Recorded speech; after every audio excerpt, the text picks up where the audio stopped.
Bom dia, meus amigos, tudo bem? Aqui é o professor Aloísio.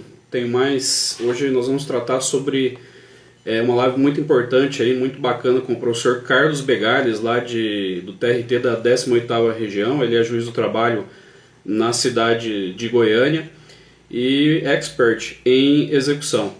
E vamos tratar aí de uma questão bastante tormentosa, principalmente aos advogados que atuam em execução contra empresas em recuperação judicial e se deparam com algumas situações práticas que nós vamos, professor Begales, com a ajuda do professor Begales, a gente vai tratar aqui. Se você tiver uma dúvida, deixa aí que a gente, na medida do possível, vai responder. Nós selecionamos alguns temas mais importantes, acho que mais recorrentes quanto à questão da recuperação judicial. Havendo tempo, a gente vai e responde aí os questionamentos que os colegas eventualmente fizerem.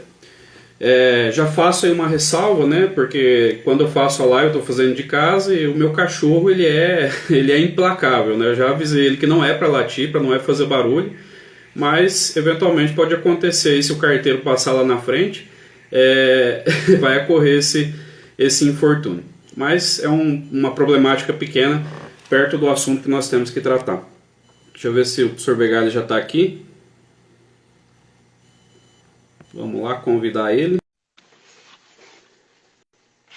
Já vejo aí bastante colegas adentrando a live. Doutor Igor Ortiz, nosso presidente da subseção, doutor Eduardo Chagas, doutor Everton Salles, no Instagram da esposa dele. Bom dia, professor Begales, tudo bem?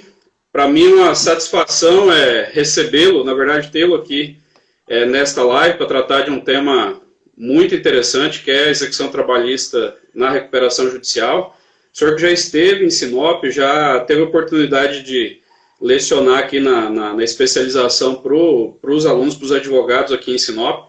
Na live nós temos alguns colegas que tiveram aula com o senhor aí, e realmente para nós é uma satisfação e um orgulho tê-lo poder aí tratar nessa nova era digital, né, aproximando a gente no caminho, na conversa jurídica. E passo a palavra aí para ti, para você fazer os cumprimentos iniciais aos nossos seguidores, aos participantes dessa live. Tudo bem, Luiz? Está me ouvindo bem? Estou te ouvindo bem.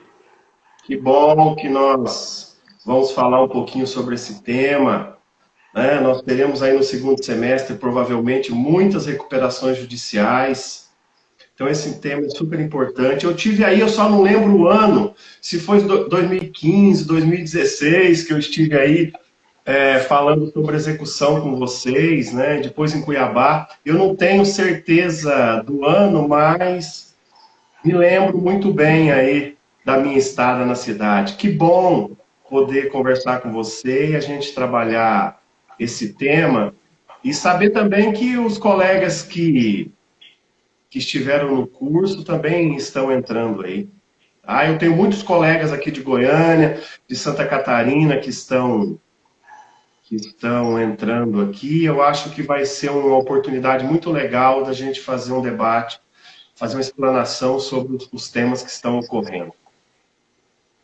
Não, bacana. Bom, então é o que interessa, né? O pessoal está aí para ouvir aí seus conhecimentos. Apagar a luz aqui. Só um minutinho que eu vou apagar a luz aqui, que está meio claro aqui para mim. Só um minutinho. Tá.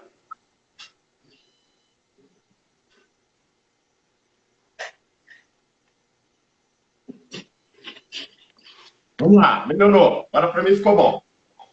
Estava claro aqui para a luz. Vamos começar. Bacana. Professor, então assim, vamos lá. Nós sabemos que quando há decretação da recuperação judicial, há um entendimento, aliás, a própria lei da recuperação judicial, ela define que a competência para a execução dos créditos trabalhistas, né, será aí do juízo universal. Ocorre a suspensão da execução no juízo trabalhista e o empregado aliás, o reclamante terá aí que se habilitar lá no juízo universal, buscar lá o seu crédito. E nesse cenário, quando precisamente dentro do processo do trabalho, na prática, né, esse crédito acaba surgindo para fins de recuperação judicial?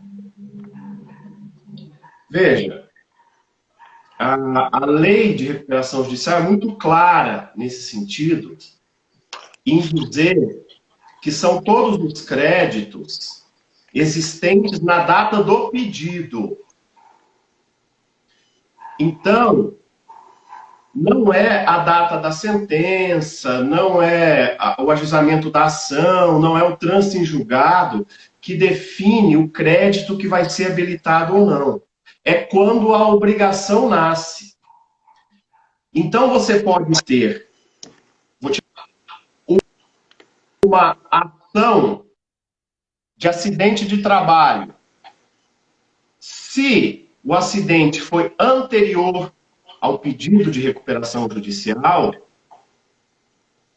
o crédito que eventualmente surgir aí, um dano material, que seria também um dano moral, um dano estético, mesmo que a sentença venha depois do pedido de recuperação judicial, o acidente foi anterior. Então, há necessidade de se habilitar o crédito no juízo da recuperação judicial.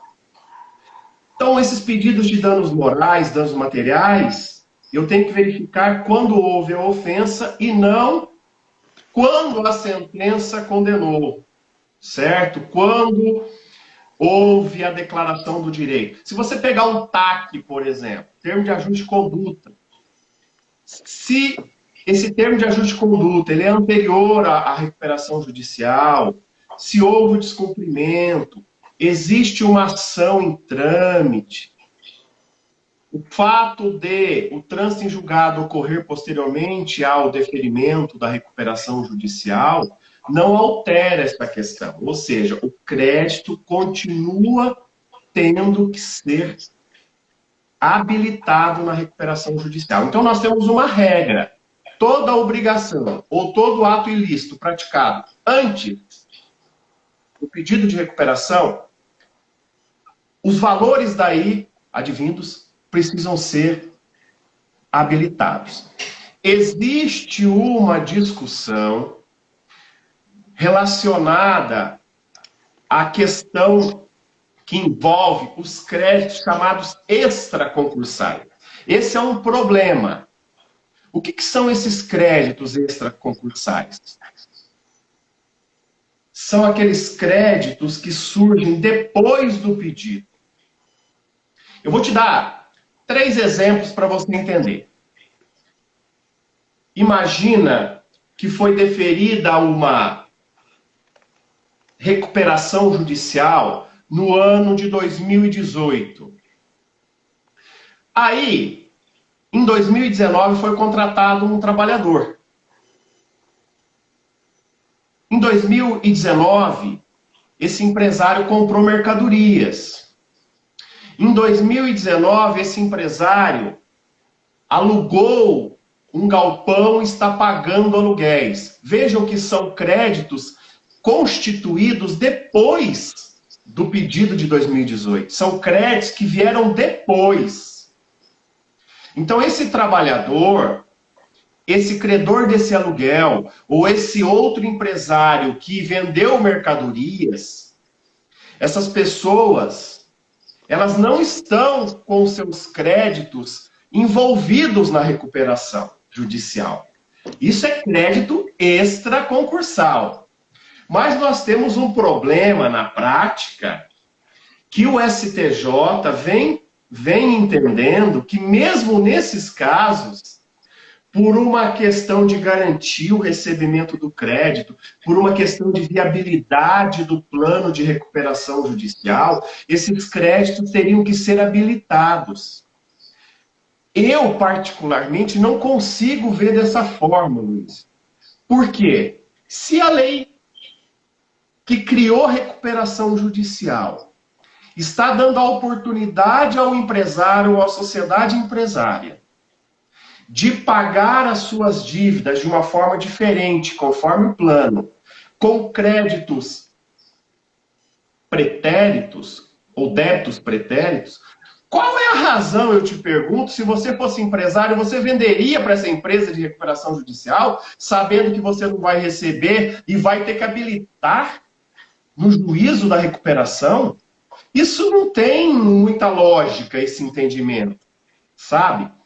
Então, eu penso que os advogados e as advogadas que possuem créditos para receber, que são chamados de extraconcursais, ou seja, constituídos depois do pedido de recuperação judicial, isso precisa correr lá no juízo próprio, não tem nada a ver com recuperação judicial. É claro que você não poderia penhorar um bem que está vinculado ao plano de recuperação judicial, porque esse bem depende daquilo que foi decidido no plano, daquilo que foi aprovado, foi homologado pelo juízo. Entende? Mas veja bem, o STJ hoje tem uma jurisprudência dizendo que mesmo o crédito sendo extraconcursal, teria que habilitar. Mas eu não consigo ver razoabilidade nenhuma nesse tipo de entendimento. Inclusive, numa pesquisa que eu fiz, no primeiro grau e no segundo grau dos TJs, Tribunais de Justiça, por exemplo, muitos dizem, não, isso aqui, a ação vai continuar normalmente, é crédito constituído depois.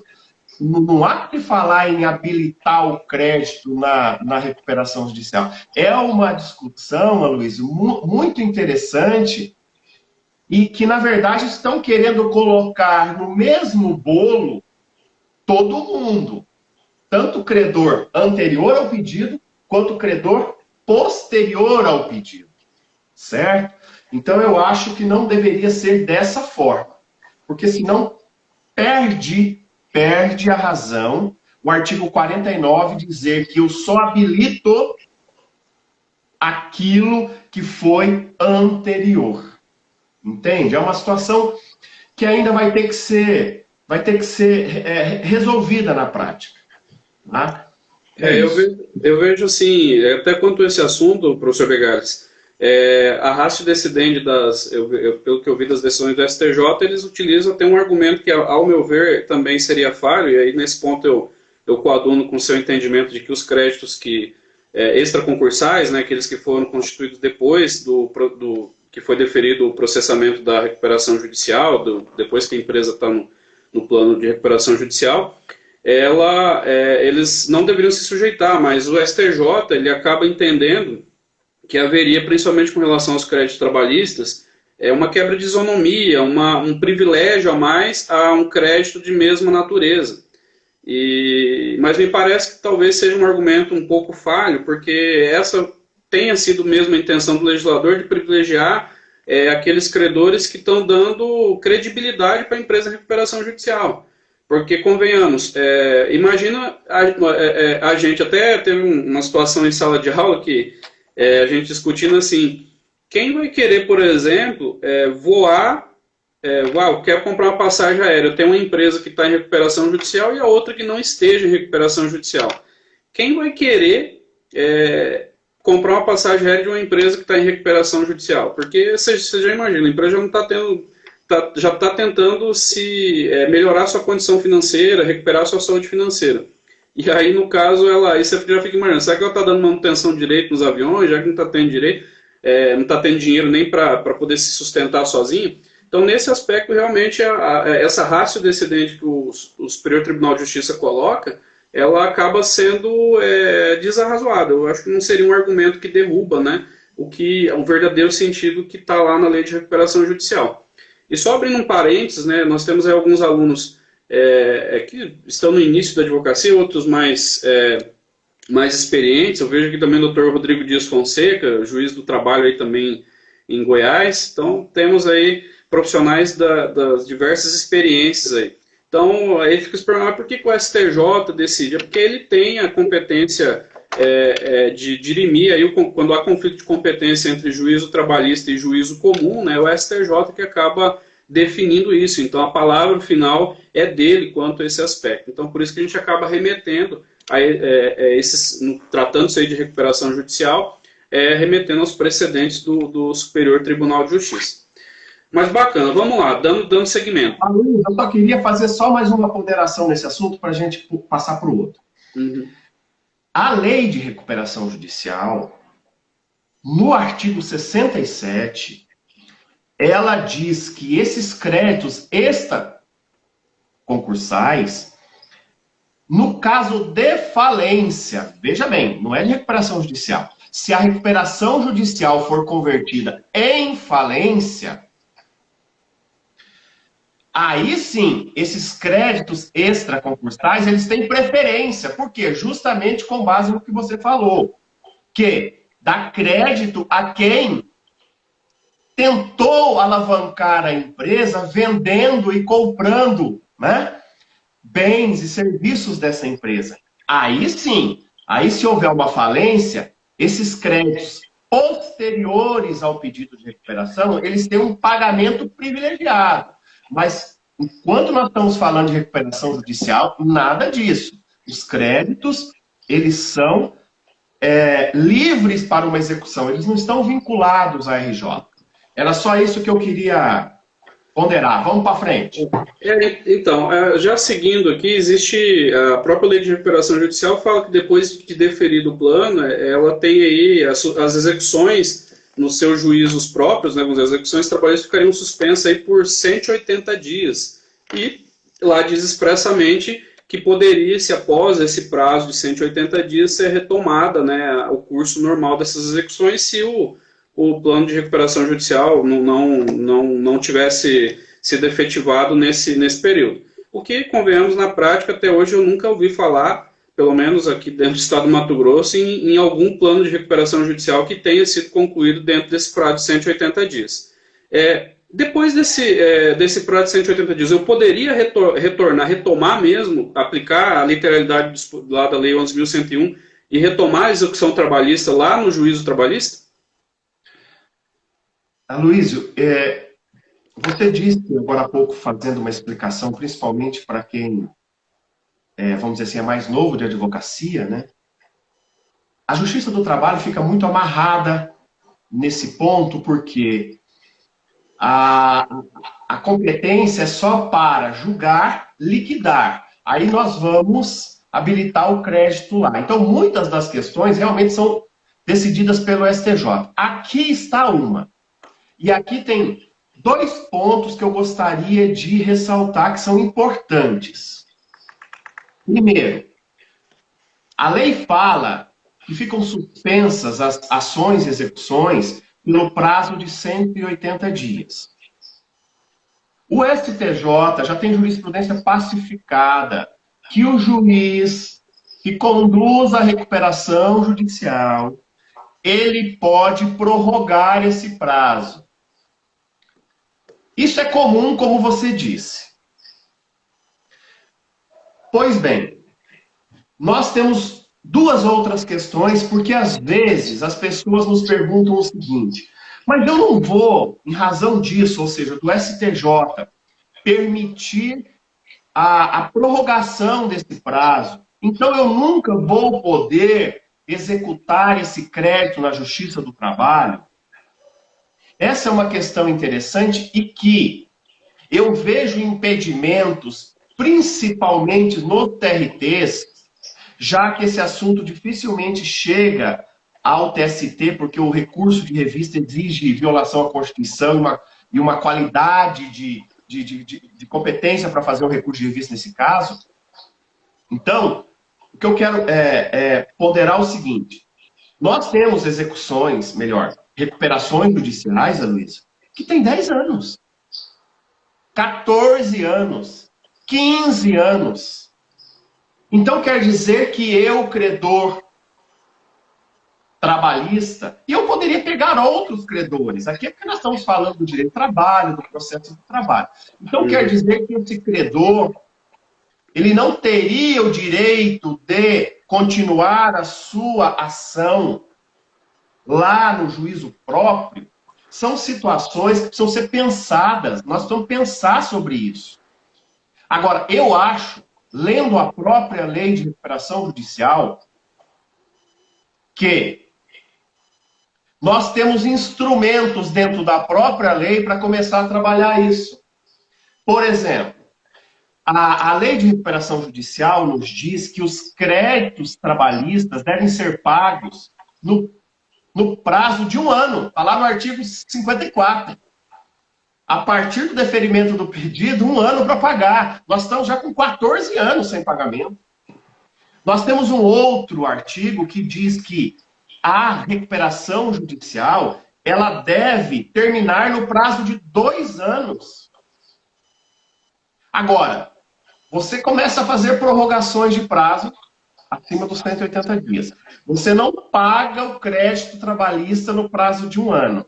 Não há convolução da recuperação em falência no prazo de 2 anos. E a coisa vai indo e ninguém toca nesse assunto. Ah, não, o crédito está habilitado na justiça comum, então você não pode dar sequência aqui. Nós nem estamos falando ainda de responsabilidade de sócio, que é um outro tema. Eu estou falando de uma execução voltar a correr na Justiça do Trabalho, certo? Em razão desses elementos. Eu acho que o advogado e a advogada precisam começar a trabalhar isso, Luiz. Usar esses argumentos para poder trazer de volta, certo? Esse processo para a Justiça do Trabalho. Porque se ficar só nisso, não, o argumento é que o crédito está habilitado e, portanto, a recuperação está andando e, portanto, eu não posso voltar para cá, é uma coisa que vai ficar amarrada. E tem mais. Se nós pensarmos em termos de efetividade da justiça, né, nós não estamos sendo efetivos nesse momento, certo? Existe dentro da lei, isso é a lei que diz, que quando um plano é aprovado, o que ocorreu com aqueles créditos que estavam lá habilitados? Houve inovação. Só que o próprio STJ diz que isso é uma inovação anômala. Porque tanto é que você pode executar credores cobrigados e etc.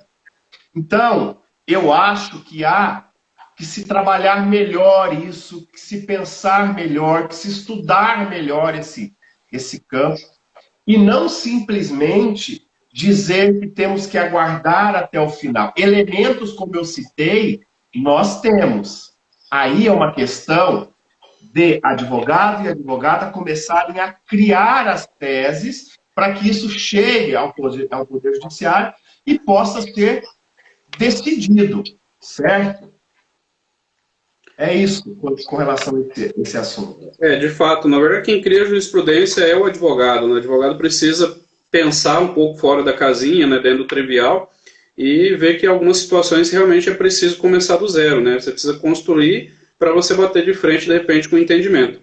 E nesse caminho, né, eu vejo que a Constituição Federal ela é uma aliada do advogado, né? Nós temos ali princípios constitucionais que, se trabalhados sistemicamente com esses dispositivos que existem já na Lei de Recuperação Judicial, é bem provável, inclusive, que, de repente, consiga, num caminho longo a ser percorrido, levar uma situação dessa, o STJ, que acaba sendo o juiz competente para julgar, né, nessas situações, de repente levar até ao Supremo, né? Então nós temos aí o princípio da duração razoável do processo, a questão da atividade satisfatível e efetiva que tem lá no Código de Processo Civil, e aí você tem que equilibrar, né, os direitos ali que estão em jogo, né? Se de um lado a gente precisa preservar a empresa, dentro do interesse público de preservação até de mais empregos, né, que a empresa ela é a vetora disso numa sociedade capitalista, mas de outro lado você não pode deixar desamparado ali o crédito alimentar, né, do empregado que trabalhou, deu o seu suor e acaba tendo que esperar demasiadamente para receber de repente o valor do seu trabalho. Tá? Mas vamos seguindo aqui, professor. Quando o juízo competente, né, no caso o juízo universal, defere a recuperação judicial, e aí, vamos dizer que já existe uma penhora, já tenha uma possibilidade de penhora, como é que fica nesse caso, né? Um exemplo, talvez já tenha sido penhorado a execução já tenha sido, já está prosseguindo, então tem uma penhora lá, eu consigo liberar essa penhora para o empregado, para o reclamante, como que fica nessa situação? nós temos duas situações aí, né? Nós temos também que considerar as garantias do juízo em dinheiro e até mesmo os depósitos recursais também nesse ponto, né? Apesar que atualmente não se exige depósito recursal, mas nós temos muitas execuções que ainda têm depósitos recursais e nós temos execuções que o executado garantiu voluntariamente a execução, né? É interessante o seguinte, Luiz, que se nós formos, vamos imaginar, lá para o STJ, verificar os conflitos de competência, o STJ tem já jurisprudência consolidada que esses atos de expropriação e referentes a liberações de valores, depósitos, garantias de juízo, que esses valores precisam ir para o juízo universal. Aqui, eu penso que nós precisamos olhar a coisa também com um pouco mais de calma e no caso específico. Por quê? Primeira coisa, eu penso que cabe ao advogado ou à advogada analisar o plano, o que foi aprovado no plano.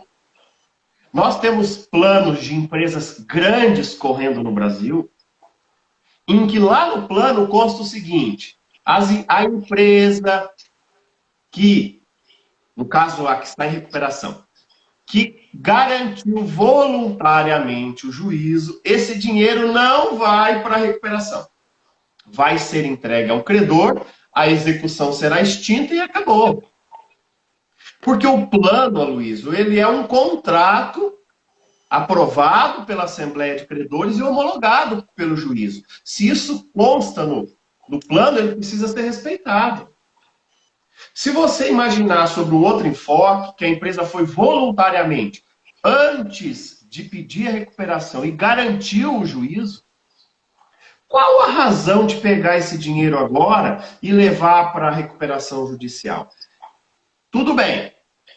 Em termos de Tribunal Superior do Trabalho, inclusive, e STJ, esse dinheiro precisa ser levado para a recuperação judicial. Há uma resistência nos TRTs, por exemplo, nos julgamentos em segundo grau, nas turmas, de fazer essa transferência.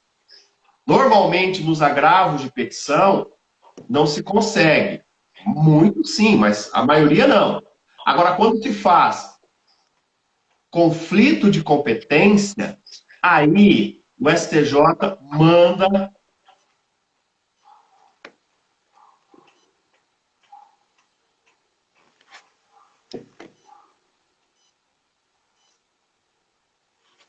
Acho que travou aqui o professor. Não sei se vocês também estão. Para mim, travou a parte dele aqui. Vamos ver. Outros não. Tá? Então é isso. E penhora? Não, penhora. Aí, essa é uma outra questão que precisa ser pensada pelo advogado, pela advogada. Por que precisa ser pensada? Quando se pede recuperação judicial, quando se... Tá me ouvindo, Luiz, agora? Ele está dando um delayzinho, na verdade, entre o que você fala e eu falo. E um pouquinho para trás acabou travando, mas tenta continuar para ver. Parece que voltou agora, né? Parece que voltou agora. Sim. Pode continuar. Deixa eu falar. Essa questão que envolve a penhora precisa ser pensada com um pouco mais de calma. Por quê, Luiz?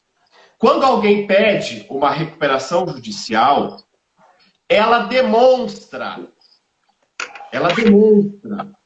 quais são os seus bens e seus ativos. E é isso que está vinculado ao juízo da recuperação.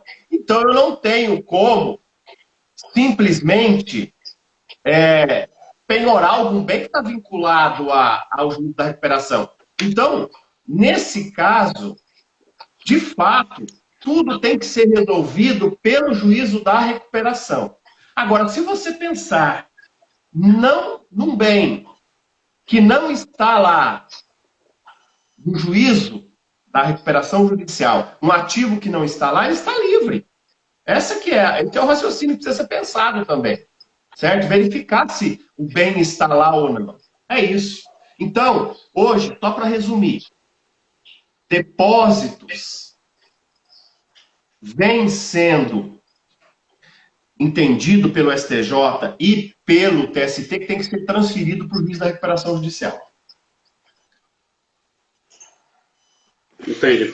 Eu particularmente, o TRT 23, né, acompanhando já na linha do TST e do STJ, ele acaba acompanhando o entendimento e quanto ao depósito recursal, eles pensam dessa maneira. Eu sou da ideia de que, e eu defendo que o depósito recursal não deveria ir, haja vista que, a partir do momento em que há garantia do juízo, esse dinheiro, na minha visão, ele já não está mais dentro do patrimônio da recuperanda, né? Ele está pertencente está sobre a tutela do juízo. Então, esse dinheiro que estaria nas contas dela já está garantido e vinculado aí, eventualmente, a uma conta judicial. Isso vale também para penhora via Bacenjude. Então, aí o principal argumento utilizado para que se transfira esse dinheiro para o juízo da recuperação judicial é uma das premissas é de que esse valor ele pertence ao patrimônio da empresa recuperanda, então por isso que estaria sujeito à recuperação judicial. Mas, na minha visão, a partir do momento que a empresa faz a garantia do juízo, ela já se desfaz desse patrimônio. Embora esse patrimônio não entre aí, na esfera da posse aí do credor, mas ela já fica disponível ao juízo. Então, esse dinheiro já não está mais no patrimônio dela, na minha visão, então, por isso, não estaria sujeito à recuperação judicial. Então, data vênia, né, é apenas uma reflexão acadêmica, eu não coaduno, né, acho desarrazoado esse entendimento proferido aí pelo Superior Tribunal de Justiça e também o TST. Dando seguimento, professor, a gente tem uma situação bastante interessante com relação aos sócios da empresa em recuperação judicial. Nós temos aí na Justiça do Trabalho, muito frequentemente, até mais do que no processo civil, no direito civil, né, a desconsideração da personalidade jurídica. E a teoria utilizada pela Justiça do Trabalho é a teoria menor, aquela lá prevista no artigo 28 do Código de Defesa do Consumidor. Então, sobremaneira, nas execuções comuns, é muito mais fácil, né, você desconsiderar a personalidade jurídica na Justiça do Trabalho do que no juízo comum, na Justiça, no direito civil, haja vista que lá você precisa provar desvio de finalidade, fraude, né, na administração da empresa. Então, é muito mais complicado de se fazer isso. E no caso da recuperação judicial, a empresa teve aí deferida, né, o processamento da recuperação judicial. Eu conseguiria aplicar essa tese contra a empresa em recuperação judicial, essa teoria menor lá. Haja vista assim, qual que é a minha visão? A dúvida, né, que acaba surgindo. A empresa de recuperação judicial, em tese, ela vai, assim, pelo menos dentro de um princípio de boa-fé, ela vai pagar esse crédito trabalhista lá no juízo da recuperação judicial. Não que ela não esteja querendo pagar, por uma prerrogativa legal, ela não paga. Mas é possível utilizar essa teoria menor e desconsiderar a personalidade jurídica contra os sócios da recuperação judicial e esse processamento, né, contra os sócios da empresa recuperando, ele se daria aí na Justiça do Trabalho ou lá na Justiça Comum Civil? Olha, esse é o tema, na realidade, de maior discussão no momento. Eu penso que nós precisamos fazer uma divisão, Luiz. Primeiro, a responsabilidade do sócio. Qual é a regra da responsabilidade do sócio? Ser subsidiária. Né? A empresa não pagando, ele pode ser responsabilizado nos termos legais. Então, eu queria fazer essa divisão pelo seguinte: se eu tenho um plano, melhor, um pedido feito, um pedido deferido, um plano apresentado, um plano aprovado pela Assembleia de Credores e homologado pelo juízo, me parece que não há nenhuma razão para perseguir os sócios nesse caso, certo? Então, essa é uma situação que me parece mais difícil você sustentar uma responsabilidade dos sócios. Mas, por outro lado, nós temos situações em que essas recuperações estão além do prazo legal, como eu já expliquei. Nós temos uma jurisprudência do STJ que diz o seguinte: não há conflito de competência entre o juízo da recuperação e o juízo do trabalho se os bens do sócio não entraram na recuperação. Isso é pacífico no STJ. Ou seja, pode ser executado o sócio, certo?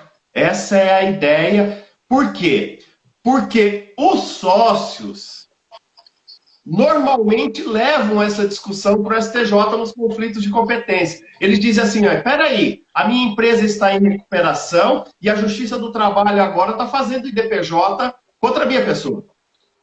O STJ diz, olha, não tem nada a ver uma coisa com outra. Quem está em recuperação é a pessoa jurídica, você é um terceiro aqui e, portanto, a execução pode iniciar contra você. Veja bem, o que o STJ diz é que não há conflito de competência. Agora, se há responsabilidade do sócio ou não, Aloysio, aí é matéria de direito material. É uma questão de direito material. Nós precisamos ver as leis. O que elas dizem? Então, eu acho que se estiver tudo caminhando dentro do plano aprovado e homologado, não vejo nenhuma razão para perseguir bens de sócios. Agora, se nós temos essas situações de recuperações judiciais que estão se arrastando, ora, me parece que sim, caberia. Agora, nós precisamos verificar se o sujeito era sócio no período de trabalho do empregado, né, como está no artigo 10, tá, do TLT. Temos que verificar que não há prescrição. Então, tem que se fazer o IDPJ por uma questão de direito de defesa, onde o sócio vai dizer se ele é responsável ou não. Eu defendo, viu, Aloysio? Essa é uma coisa que já tem algum tempo que eu defendo, na verdade, depois da reforma eu defendo isso, né? Eu falo há algum tempo que eu já venho falando sobre isso. Eu defendo que a responsabilidade dos sócios no processo do trabalho, no direito do trabalho, ela está no 10A. O que diz o 10A? Quem responde? A empresa. Se ela não pagar, quem responde? O sócio atual. Se ele não pagar, quem responde? O sócio retirante. Ou seja, inclusive a doutrina do direito processual civil diz que você só fala em desconsideração da personalidade jurídica se a lei não atribuir responsabilidade direta ao sócio. Porque se a lei atribui responsabilidade direta ao sócio, eu não tenho que fazer IDPJ. O IDPJ é para verificar confusão patrimonial ou desvio de finalidade. Mas se eu tenho uma lei que diz que você é responsável, por que eu tenho que fazer IDPJ? Vai direto.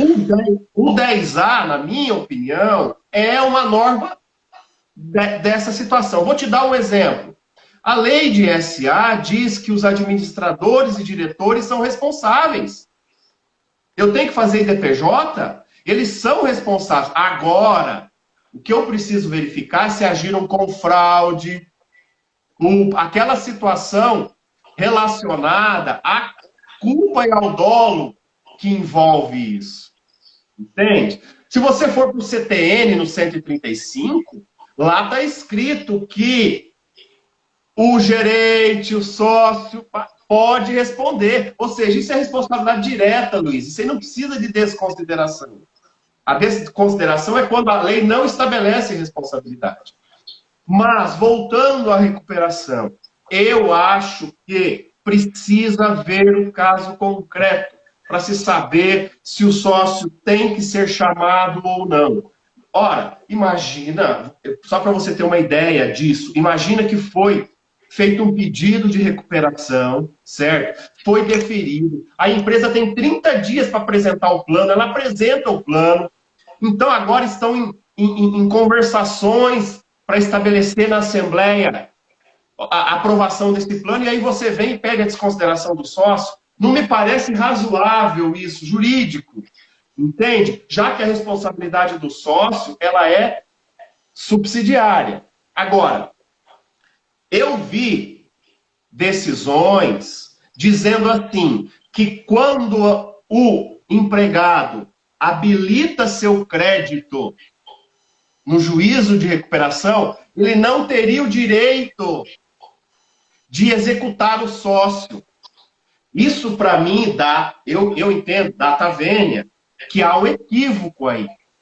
Por quê? Porque a lei tem um artigo expresso que diz que o fato de a sociedade empresária estar em recuperação judicial, isso não impede que os coobrigados sejam executados. Esquece o direito do trabalho. Vai lá para o direito comercial, para o civil. Ora, se uma empresa está em recuperação judicial, mas existe um avalista, esse avalista pode responder pela dívida.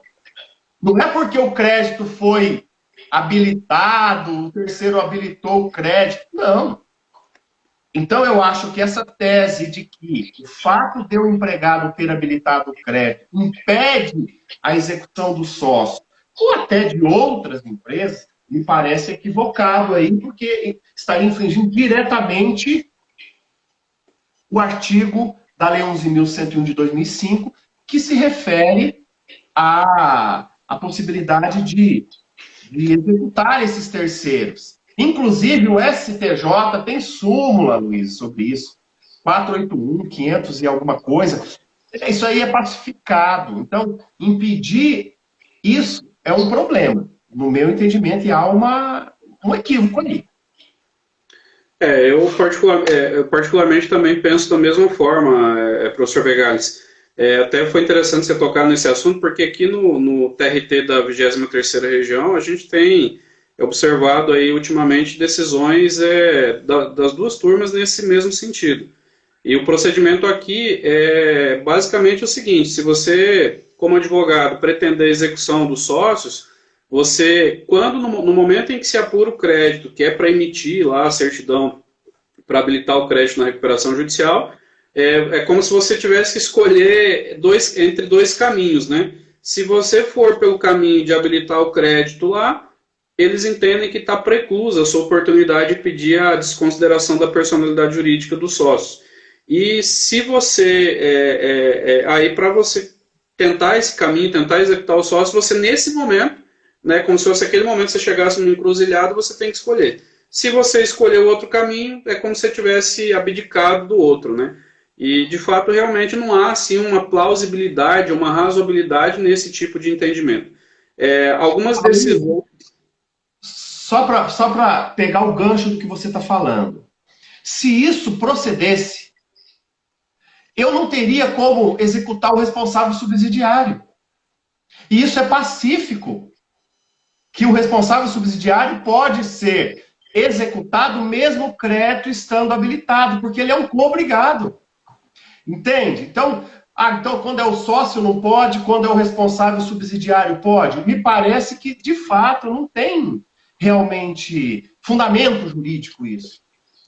Exatamente. Não, assim, já pegando essa mesma linha, se buscar o nosso mesmo TRT 23, se for observar na jurisprudência, eles já pensam que no caso do devedor subsidiário, a empresa subsidiária pode se redirecionar independente se tiver lá o crédito habilitado. Quer dizer, são dentro de uma mesma situação fática muito parecida, há uma decisão praticamente totalmente antagônica. E aí nós encontramos com o advogado dificuldade, porque como é um tema que envolve muito legislação infraconstitucional e acaba envolvendo dentro da execução, e como bem o professor já apontou no início dessa live, para conseguir subir um recurso de revista é só violação à Constituição Federal. Então, muitas das vezes acaba aí acaba morrendo nesse processo ali no tribunal sem o advogado conseguir desconsiderar o sócio. Mas as teses aí apresentadas são razoáveis, né, principalmente essa com relação que o professor falou do direito civil, trazer aí para o processo do trabalho, e aí o advogado fazendo um trabalho, né, junto ao tribunal de convencimento, de repente para demover os julgadores desse pensamento, né, trazer uma nova forma de pensar. Luiz, tem uma pergunta aqui, que é a última aqui da doutora Patrícia, em caso de grupo econômico. No caso de grupo econômico, se a empresa do grupo não está na recuperação judicial, ela pode ser executada normalmente, porque já que há uma solidariedade entre as empresas do grupo, ela pode ser executada normalmente. Aliás, nós temos muitas situações de fraude nesse caso. Empresas que fazem pedidos de recuperação judicial, às vezes até em grupo, 1, 2, 3, 4, 5, mas elas criam uma outra empresa, num outro estado, justamente para transferir alguns contratos e continuar operando fora desse processo de recuperação judicial. Ora, a lei permite, isso é um esclarecimento interessante, a lei permite que a empresa que vai entrar em recuperação crie uma outra empresa para gerenciar essa situação toda, certo? Isso aí, essa empresa não pode ser executada porque ela está exatamente dentro do plano. Agora, uma empresa constituída que não está no plano de recuperação judicial, que não foi criada para gerir esse grupo ou as questões relacionadas à recuperação, então ela pode responder normalmente, no caso de grupo econômico. Tá? Bom, eu acho que tem um outro tema nosso, até o professor acabou respondendo ali, né, se o fato do empregado ter habilitado seu crédito na recuperação judicial impede aí a execução do responsável subsidiário, né? É como se, mais ou menos o professor já até respondeu ali, né, se no caso não haveria esse impedimento aí, né, poderia ser redirecionado diretamente. Essa questão ela já está resolvida. Lá atrás, houve uma discussão sobre isso, mas hoje já está pacificado. E aqui vai entrar aquela mesma discussão, Aloysio, que existe nas execuções individuais, normais, que é aquela coisa, eu preciso exaurir a execução em face da empresa, dos seus sócios, para depois ir sobre bens da empresa responsável subsidiária. Aqui não, porque no caso da recuperação, o entendimento que existe é que o fato de se pedir a recuperação já demonstra uma incapacidade financeira e, consequentemente, eu poderia já executá-la independentemente disso, até porque eu tenho lei artigo na lei de recuperação que fala da responsabilidade dos coobrigados. Mas, Aloysio, nós estamos aí com 10 minutos, eu queria falar ainda sobre uma questão que eu acho interessante, que é a certidão de habilitação de crédito, porque isso aqui tem uma questão prática. Primeira questão, juros, correção monetária. A lei de recuperação judicial, ela determina que os juros e a correção, elas vão se dar até a data do pedido. Tá certo? Então, mesmo que você tenha uma sentença posterior ao pedido, mas que você vai ter que habilitar, a certidão tem que sair com juros e correção até a data do pedido. Como fica? Porque eu já tive, por exemplo, aqui na 11ª Vara em Goiânia, devolução de certidão dizendo para adequar isso. Certo? E como ficam os juros e a correção monetária depois disso? Isso vai ser pago lá de acordo com o plano. Quem vai definir como vai ser pago, tudo isso, é o plano de recuperação judicial. Entende? O que eu quero dizer é que formalmente a certidão sai até aqui, que é a data do pedido. O que vai ser feito depois vai ser decidido pela Assembleia de Credores. Tá? Existe uma outra situação que, às vezes, a certidão sai com crédito de mais de uma pessoa. Ela vai com o crédito do empregado, vai com os seus honorários e vai com o crédito fiscal. E alguns juízes questionam isso, dizendo que são créditos independentes e que haveria necessidade de você ter uma certidão para cada um, até porque, em razão da natureza do crédito, ele vai ser classificado lá. Certo?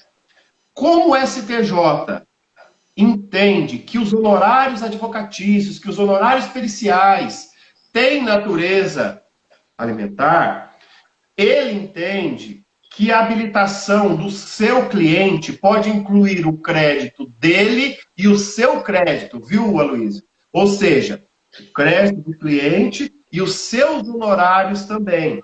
Essa é uma situação interessante porque, às vezes, a coisa sai um pouco diferente e como, nesse caso, você leva a sua habilitação para o administrador, ele que faz, vamos dizer assim, essa prévia, às vezes ele, isso aqui não dá, isso aqui vai ser impugnado. Então tem que tomar um certo cuidado com relação a isso, tá?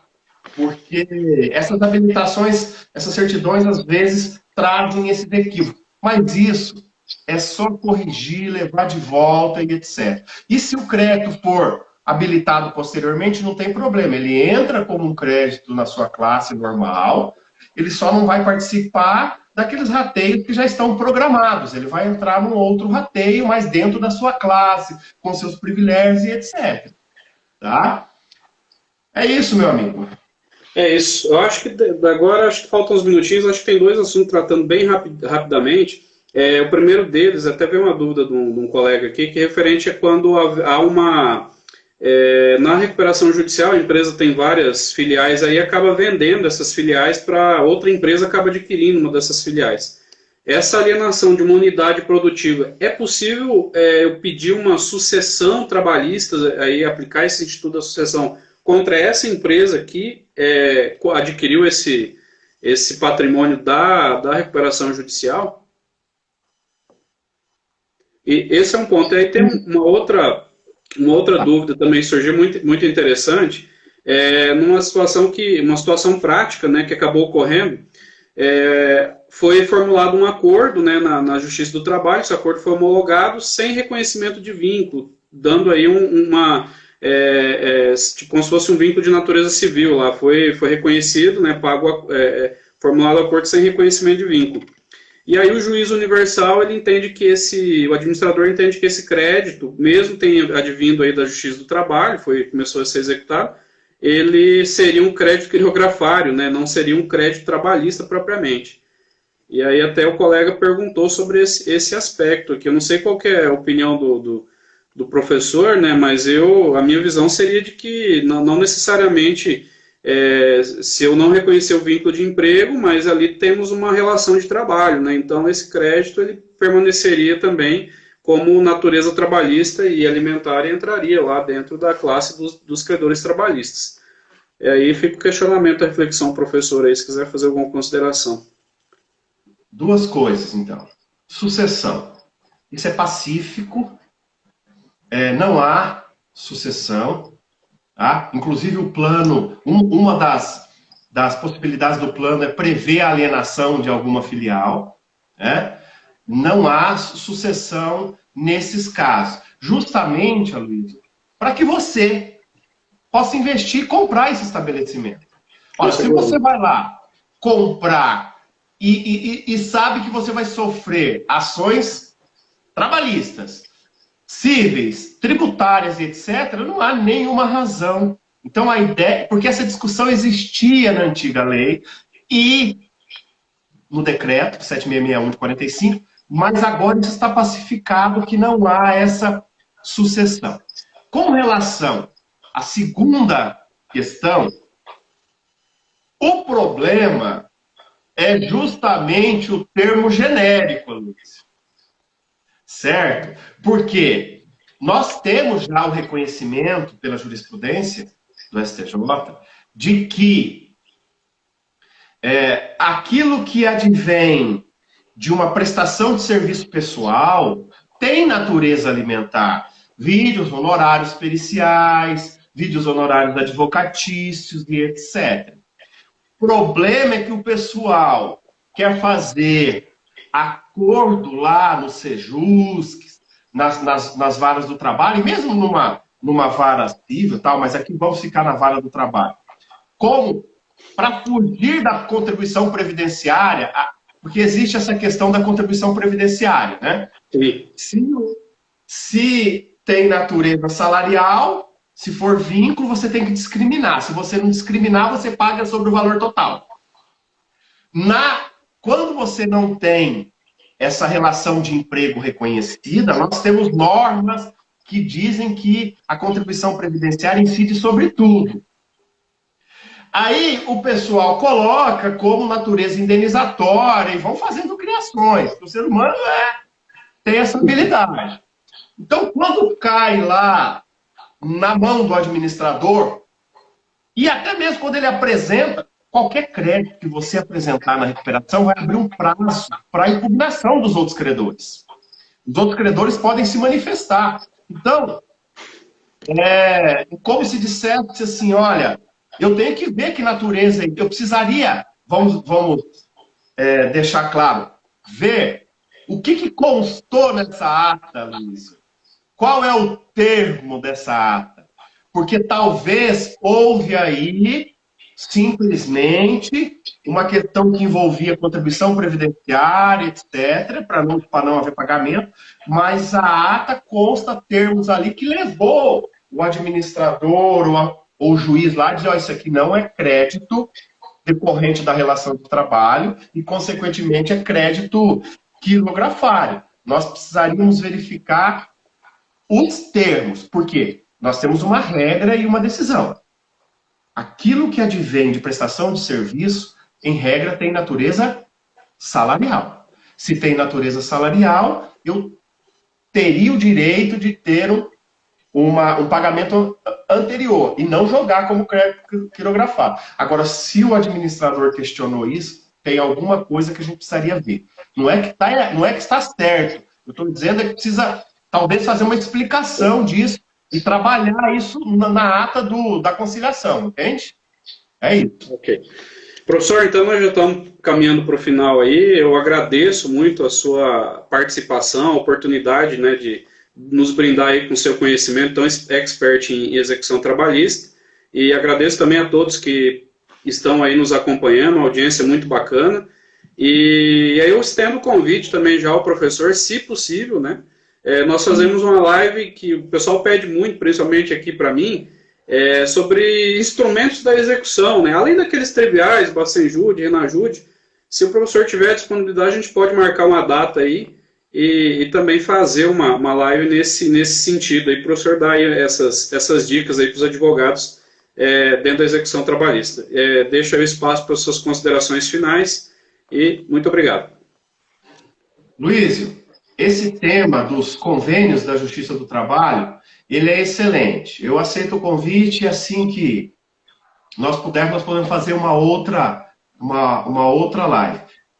Então, quero dizer, olha, eu tentei esclarecer da melhor forma possível, porque às vezes não é o que a pessoa espera, né? Nós temos uma legislação, nós temos decisões, nós temos rumos que o tema vai tomando, mas eu entendo que cabe aos advogados e às advogadas trabalharem, certo, esses temas, estudarem mais, para que possam levar para cima, para as outras instâncias, essa questão